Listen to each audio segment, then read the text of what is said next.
મોદી છેલ્લા ઘણા સમયથી ખાસ કાર્યક્રમનું આયોજન કરી રહ્યા છે. તેને પરીક્ષા પે ચર્ચા નામ આપવામાં આવ્યું છે, જેમાં બોર્ડના ઉમેદવારો, શિક્ષકો અને વાલીઓ સાથે વાતચીત કરવામાં આવે છે. વર્ષ 2024માં પીપીસી 2024ની 7મી આવૃત્તિ એટલે કે પરીક્ષા પે ચર્ચા 2024નું આયોજન કરવામાં આવી રહ્યું છે. કેન્દ્ર સરકારનું શિક્ષણ મંત્રાલય 29 જાન્યુઆરી 2024ના રોજ નવી દિલ્હીમાં પરીક્ષા પે ચર્ચા 2024 વડાપ્રધાન નરેન્દ્ર મોદીના બહુપ્રતીક્ષિત કાર્યક્રમ પરીક્ષા પે ચર્ચાનું આયોજન કરશે. આ માટે 12 જાન્યુઆરી 2024 સુધીમાં સત્તાવાર વેબસાઇટ ઇનોવેટ ઇન્ડિયા પર નોંધણી કરાવવાની રહેશે.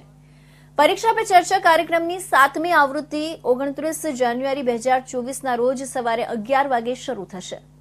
આ કાર્યક્રમનું આયોજન ભારત મંડપમ, આઈટીપીઓ, પ્રગતિ મેદાન, પરીક્ષા પે ચર્ચા 2024 નોંધણી ખાતે કરવામાં આવશે. આ માટે માય ગવર્મેન્ટ પોર્ટલ પર 2,26,00,000થી વધુ નોંધણીઓ પ્રાપ્ત થઈ છે. આ અત્યાર સુધીની સૌથી વધુ સંખ્યા હોવાનું કહેવાય છે.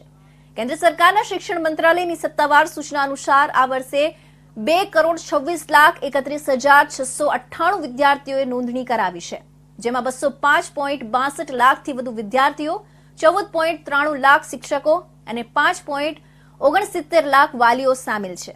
પીપીસી 2024નું આયોજન ટાઉન હોલ ફોર્મેટમાં કરવામાં આવશે. આ ખાસ કાર્યક્રમમાં લગભગ 4,000 પ્રતિભાગીઓને પીએમ મોદી સાથે વાતચીત કરવાનો મોકો મળશે.